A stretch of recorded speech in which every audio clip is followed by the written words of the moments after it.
I'm gonna tell you how you can ruin your fitness journey. Yes, you heard me, ruin your journey. We're gonna use Charlie Munger's belief of inversion thinking. What that is solving your problems in reverse. It applies to all aspects of life. So instead of asking yourself, how can I become rich?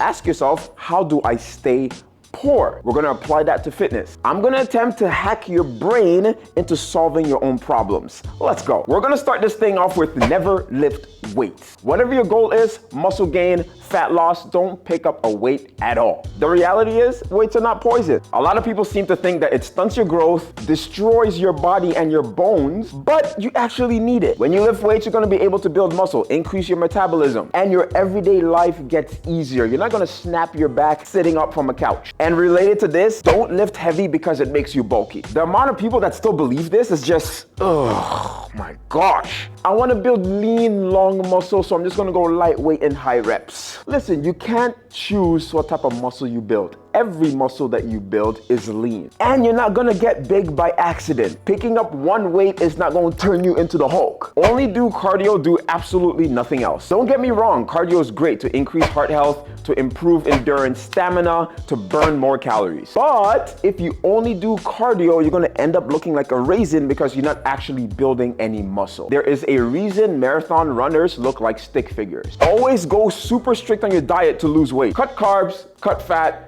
cut protein while you're at it. Just cut food in general. Just drink everything. It's not like if you go extremely strict, you're gonna have a horrible time, you're going to be tired, the experience is gonna suck, and your chances of binging and gaining everything back increases. It's cool, just go strict. No pain, no gain. If you're not feeling any soreness or any type of pain, you're not doing any work. Let's be real for a second. If you're doing a squat and you feel like your back is about to give out, don't be a meathead and put more weight and try to keep maxing out and repping it out. Stop, go lighter, or switch the exercise. You can live to lift another day. The worst thing you want is getting injured in the gym. The scale is the only thing that matters. Listen, you can't base and rely on only the scale on your fitness journey. Sometimes it lies. 1 week you're down 2 pounds, the next week you're up 3. What the heck is going on? Before you freak out and quit over the number you see on the scale, you need to realize that the scale doesn't account for muscle, fat, hormones. Maybe you had a salty meal yesterday and you're holding on to a little bit of water. And ladies, please, please, please understand,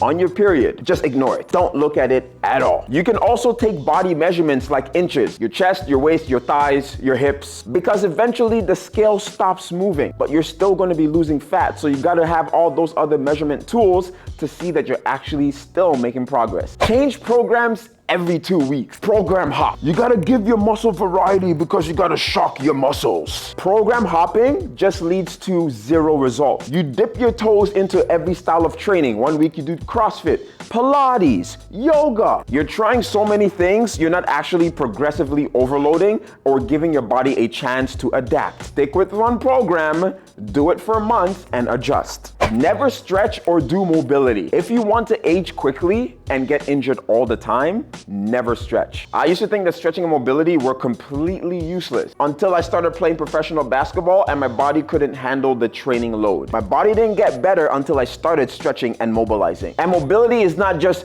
reaching for your toes or doing a cross body stretch. You actually got to move around, do the 90-90, do a couch stretch. It's going to help loosen you up, open your range of motion, which leaves a lot more room for you to get gains. Make sure you take a break on the weekends. Monday to Friday, you're doing absolutely fantastic, but on the weekends, that's when it's time to cheat and have all types of fun. And then you come back on Monday, you're up 5 to 10 pounds, and you're freaking out and you're wondering where all the extra pounds came from. The work you did from Monday to Friday, you basically erased it over the weekend. Your body doesn't know the difference between days. It doesn't take breaks. So maybe instead of going strict from Monday to Friday, try something a little bit more balanced. You can have 1 or 2 fun meals here and there. Keep things simple and stay consistent with your habits. That way, over the weekend, you're not going crazy. When things stop working, quit. See, as humans, we tend to think that we're gonna get things right on the first try or be perfect right from the jump. Nothing in real life works like that. If you get something perfect the first try, you're a prodigy. Congratulations. Fitness and nutrition are skills, and with any skills, you're gonna suck at the start. You have to practice.